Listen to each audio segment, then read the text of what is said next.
Good afternoon. After a very engaging and loaded session from the morning, now we are arriving at yet another very talked about emerging topic of software define everything. I think all of us are part of this journey. Since morning, we have been hearing the transformation, how AI is transforming industries, how different technologies are driving the transformation. But the software defined everything is truly bringing disruption as well as transformation. Let me just start a little bit on the basics. What are the motivation which is driving the SDX transformation across industries?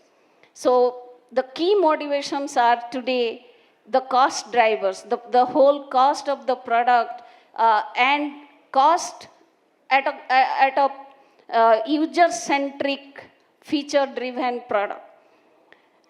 Cost is one factor. At the same time, the way the transformation happening, the speed of delivery, the speed of lifetime is driving another motivation. And of course, technology, AI, cloud, DevOps, whatnot. This is where the IT and engineering is getting merged to make the most operational efficiency for an industry, which is the greatest motivation. So while these are the business motivation, what are the key building blocks that the engineering is driving to meet these business goals? So first and foremost is the architecture. There is a lot of transformation, lot of change happening in the architecture, supported by the infrastructure which enables the development, validation, and so on and so forth. Integration being one of the greatest pillar, and the application domain transformation. Whatever application that exists today, how do that goes to service driven, which is called service driven architecture, and so on and so forth, supported by other technologies underneath. And we are at KPIT driving this thought leadership and different optimized architecture.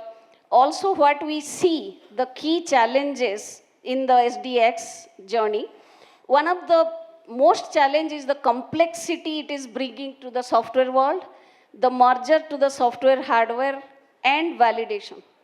So the left shift of validation, the multi-layer integration, these are the key transformation needed in the industry. At the same time, there is a business model evolving with the SDX as a journey, and ecosystem partnership and collaboration plays very big role in this journey. So I would like Satish, please elaborate on how do you see in this SDX journey, the ecosystem is evolving across different industries. Thank you. Thank you. Good afternoon. I'd start by defining SDX in my way. Yeah? So for me, software defined everything is basically the possibility for a physical item or a function to be performed either by software or automated by software. So that's the way I define it. Now, why I say that is whether we like it or not, software is all pervasive. Yeah? So we heard the previous speaker, Darren, speak about software in sports. If you're watching the US Open, if you're a tennis fan, you will find that the only Grand Slam, which is the US Open, which is very different from the other slams, is they don't have line judges. So 11 people not on the court because they use what's called the Hawkeye technology. So software is here. Yeah? Right from, let's say, sleep monitoring to energy consumed, like we heard, to buying groceries instantly, to booking your cab. So you already have software defined mostly in some form. Yeah? Why SDX becomes interesting is because in the business value chain, you are now shifting the value to software. And this is, for me, the more interesting part, because when you shift value to software, there is a certain amount of investment you have to make in software. The assumption is that that investment will pay off.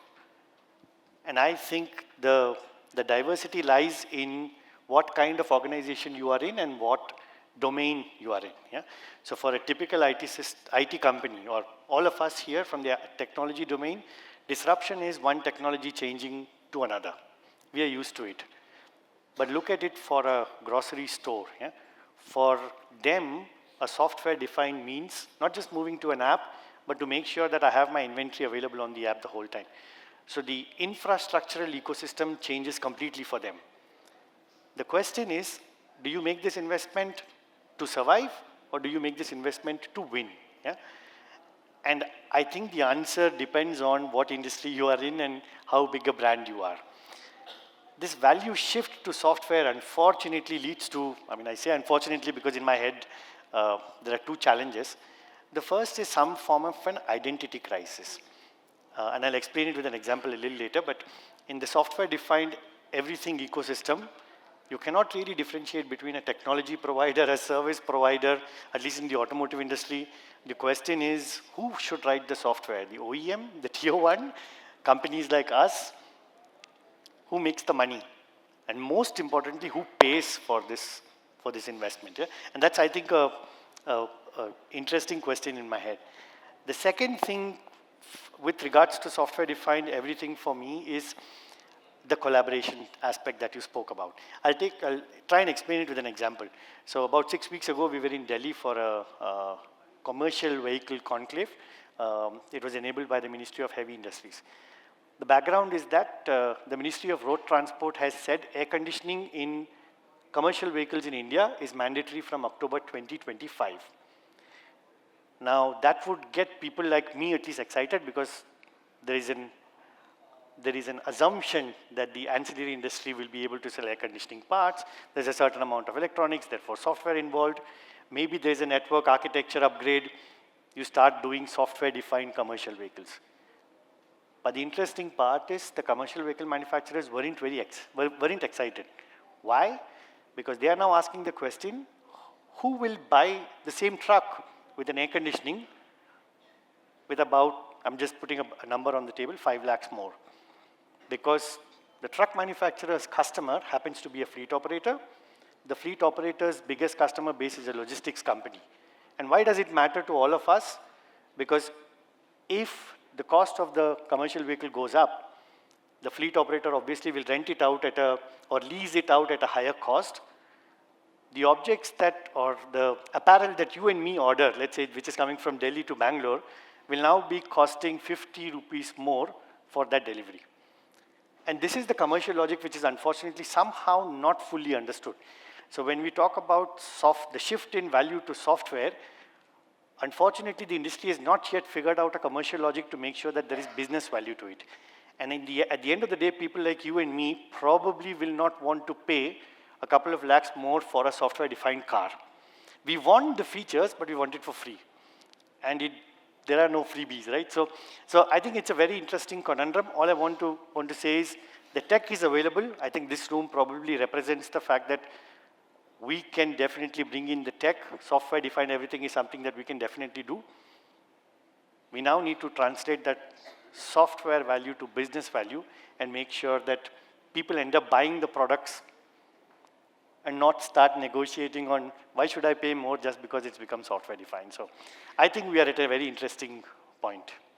Yeah, I think I agree that we see, it's a perception or lack of depth that software defined everything will give more profit, more business, and that's how the whole thing is driven. Guru, how do you see this in different industries like healthcare or automotive or beyond? That what is the motivation driving and how they see it? Okay. Hi. Let me share my perspective about, let's take two domains. Yeah, software-defined vehicle is always discussed, so I'll keep away from automotive. I'll talk about the industry and the healthcare vertical. See, the needs here are very unique from the perspective that these are domains which are capital intensive, and they require a certain amount of hardware. There is always a hardware play. There's a strong capital or grounded infrastructure play, and that takes its own sweet time to evolve and to keep changing. The motivation for SDX there is how can I enhance the fundamental capabilities which are there in these hardware systems and create a value which the hardware alone is not able to fulfill. These are all originating from diverse demand. Let's take the industry vertical. In the industry vertical, it's all about flexible manufacturing. How can I repurpose my facility with agility? The second one is, how can I have flexible supply chains to keep my flexible manufacturing running? Again, I require the power of that software to play in that. And last but not least, it's all about when will this whole thing break down? Can I intervene before that, what we call as predictive maintenance? This is the industry motivation for an SDX. Healthcare is even one step behind because there is an emotional angle connected. If you really see, very few healthcare devices which are out in the market are actually connected today. The battles there are a little bit different. The battle is all about, is it trustful? Can I continuously monitor these medical devices in the field? Today, please note, other than the high-end medical devices, once sold, you don't even know where it went. And that, from a perspective of the ecosystem and the management of it, is not conducive, so there is a need for software. And finally, thanks to COVID, because of all the telemedicine and the digital medicine and all those things, you need that software ecosystem on a series of hardware, whether it is a wearable or whether it is a tabletop device, to give that flexibility to give a comprehensive patient care. This is where SDX plays a role in healthcare, and the industry, as we discussed, is a little bit different, but ultimately both of them have what I call, because I'm an engineer, I come with the engineering term, it is the inertia of the hardware they are trying to break. And the inertia of hardware, you know, the life cycle can be anywhere between 24 months to 5 years for one hardware generation to be upgraded. And there is where you see the power of software augmenting the physical world, which we call the physical to the digital connectivity. That for me is nothing but SDX. Thanks, Guru. As we talked about mobility industry, you touched upon truck, vehicles, you talked about healthcare. These industries are very mission critical, safety critical industries. So how do you see regulations contributing to this journey of SDX? In multiple dimensions. So if I go back to my commercial vehicle example, so a logistics player is a customer of a commercial vehicle. However, the same logistics player could also be carrying parts which is used for the manufacturing of that particular commercial vehicle. So you have a strange ecosystem. My supplier is also my customer. And at least in automotive, we work with tier ones and OEMs. So sometimes Bosch is my customer, sometimes Bosch is my competitor.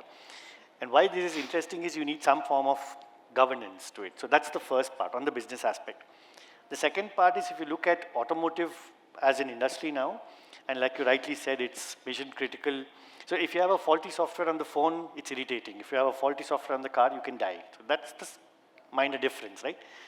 So you need to make sure that you have some form of regulated, I call it regulation. I have my opinions on whether regulation is good or not, but we need some form of regulation because we're talking about cybersecurity firstly. So vehicles which are open to the internet. So what happens if I crash, meet with an accident because my software was getting updated in the car? Actually, this morning, incidentally, my car was asking for a software update. Yeah? So it's a reality. And what happens if I crash? In that case, will I be criminally prosecuted? Will it be the OEM? So some form of regulation needs to come in. The second one is what's called functional safety, or the ISO 26262. This is just to make sure that the systems that you design are safety critical. So a very bad example would be I'm driving at 100 kilometers per hour on fifth gear, and for some strange reason I press a button and the car comes in the reverse gear. What should happen? Yeah? So the system must be able to identify that this is a malfunction or a by mistake pressing of a button. So you need functional safety aspects there. Then when you talk about autonomous driving, we get into the concept of ethics. Yeah? And what I mean by ethics is what happens if an autonomously driven car chooses to hit a woman as opposed to a group of men. or a dog instead of a herd of cows. Yeah? So this decision making handing over to software sometimes can be interesting. So these are what we call corner cases, but there are enough examples right now to say that regulations are needed. I'll give an example. So we're working for, of course, the electric vehicle sector, and you'd be surprised how easy it is to hack into an EV today in India. It doesn't take a lot of know-how. Yeah? You guys can probably back me up here. So we had a GET who hacked into a scooter, an electric vehicle scooter, via Bluetooth. It is as easy. You don't need a wire. You don't need one of those adapters that we use, OBD connectors, absolutely nothing like that. So we're living in a world where this is a reality, and we need some form of regulation to help us maneuver through these uncertain times. My only request would be that we as the private sector have to be actively participating in this policy making, in this regulatory framework definition. Otherwise, some of us might feel like the regulations are against me or a part of the ecosystem. So we need to now actively participate. One last example. So the Ministry of Road Transport again is talking about driver assistance in India. And when I was there a couple of years ago, I thought, wow, we're talking about tech and sensor fusion and all that. And you'll be surprised, the first project was, what is the standard dimension of the road signs that you have in the Western world? So the size, the color, the font, and this is necessary because if I have a regulation on that form or a standardization of that form, software development becomes easier for us, and you don't have to start investing specifically for a country like India. And it really starts at that form, and I think we need to push the public sector to make sure that these are the standardizations that come in before regulatory framework takes over. So, but I think it's necessary. Let me add beyond the automotive world. So what is the role of a regulator? The regulator is playing some distinct role. The regulator wants a standardization of a way of working or a way of application. The second thing which the regulator wants to know is, after I approve, am I able to monitor that somebody did not hack into the system and it changed its behavior or state? Last but not the least, can I constructively improve the ecosystem maturity by enacting policies that nobody falls below that as I move year on year? If you really look at these three conditions and imagine a physical device or a physical machinery, you have no other choice other than software-enabled control mechanisms, monitoring systems, and standardized protocols for you to be able to play the role of a regulator.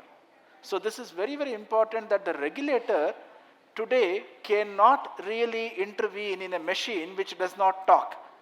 The method of talking is SDX, and hopefully with that, the regulator starts fulfilling some of their core expectation, which today they don't seem to have control. And if the first and the second one is not in control, the overall ecosystem maturity cannot improve. You continue to remain in a state which does not benefit anybody, although the technology is improving. So in that sense, we really need that monitoring aspect. We need the ability to, let's take the example of a FOTA.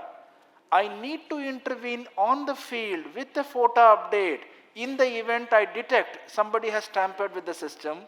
And last, moment I bring this connectivity, I can still up the ecosystem maturity.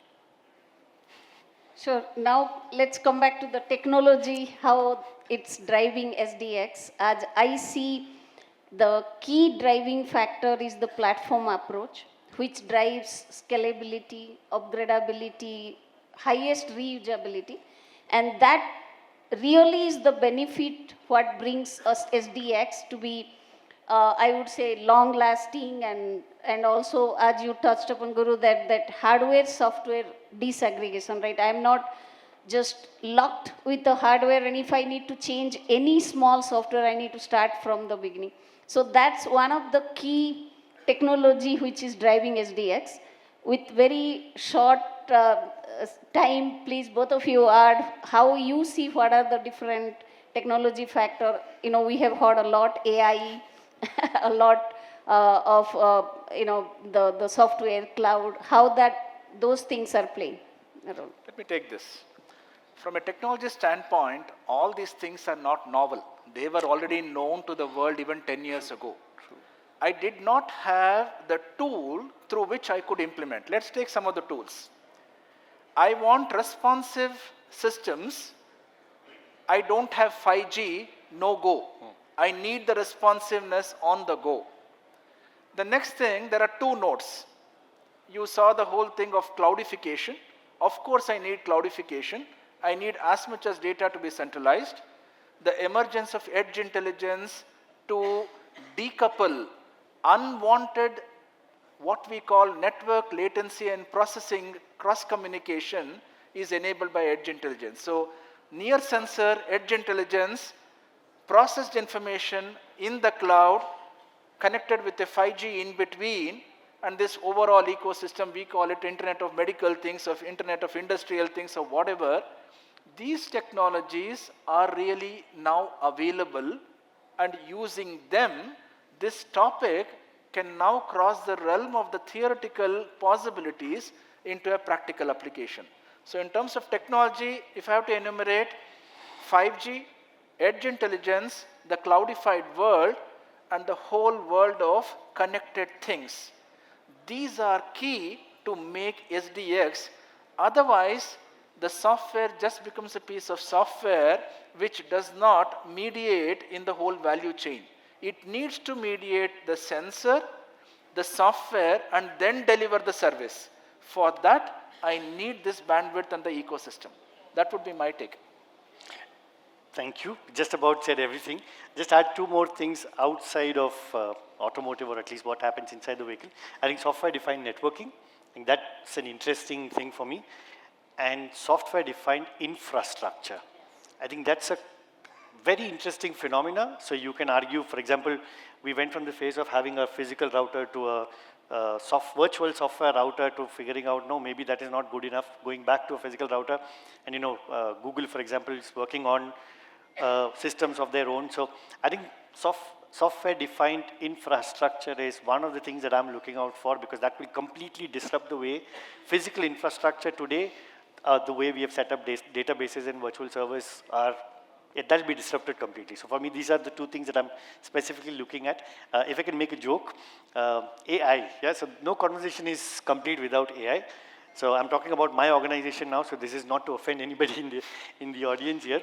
So AI at a board level is a punchline. Yeah?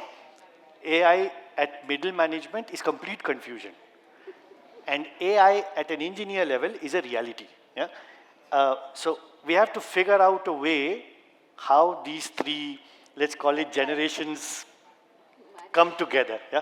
So for me, AI is a bit of a reality, a bit of something to come, but it is here to stay. Let me add on, if I can, for a minute, because the entire practice of data lifecycle management at Bosch rolls up to me. So you can imagine my half day where it goes. So this story can only begin if you have a digital first, data-driven business modeling. You can't put AI onto something which does not have any foot to operate. So if you really see the serious businesses of AI, 70% of the time is data gathering, data annotation, data pre-processing, data post-processing, writing ML algorithms, then getting frustrated. That's 70% of the time. The remaining 30% looks very nice to talk, but most of them never talk about the 70%. And unless that is put in place, AI looks interesting. It is like all the people born shall be intelligent. It does not happen. You need certain genes and you need certain ecosystem for them to become intelligent. And it is the difficult thing which a parent goes through, and unfortunately, unless otherwise we give the treatment, it will not fructify into reality. That would be my take. Sure. I think we have touched upon a lot of areas, so maybe one or two quick questions if we can take, and then we conclude. We have the first question.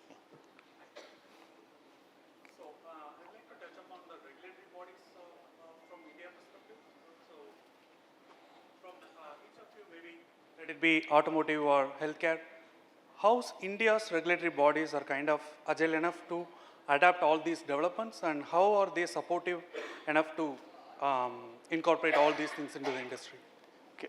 Regulatory bodies anywhere in the world are not easy to deal with.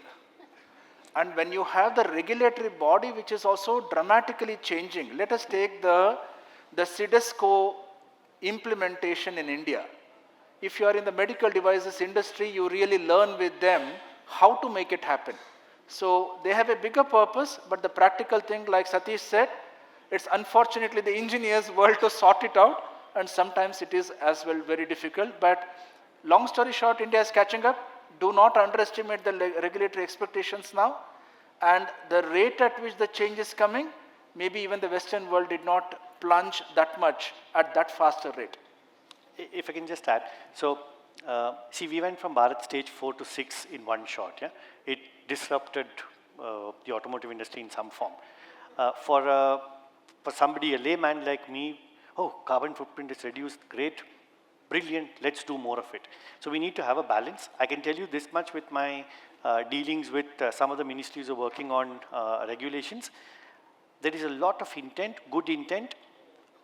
What is the challenge right now is understanding of where exactly we are. And like Guru said, the technological change is so swift, it is very difficult to figure out, now am I making a regulation for today, for tomorrow, 5 years hence or not? We're simply not able to predict. I can give you an example. We don't know if the regulations should be for EV, for hydrogen, for fuel cell or hybrid. Yeah? And I'm part of a panel where we're giving feedback on how this can be set up. It's difficult to predict. So we are starting with what we can do today and then figuring out how quickly we can catch up or accelerate, like Guru said, on what is going to come. Yeah. So intent is there. Sure, thank you. I have one more question. So with respect to the identity crisis you talked about, so do you have any opinion with respect to how do we solve that? No. So I had strategy for my organization, global organization. So maybe, I mean, thank goodness that this is not being relayed online. I think the identity crisis is here to stay. And the reason why I say that is the lines are blurring. Yeah. So if you look at a value system, at least from an automotive perspective, for an OEM, sometimes it's unclear where is the real value coming from. Yeah.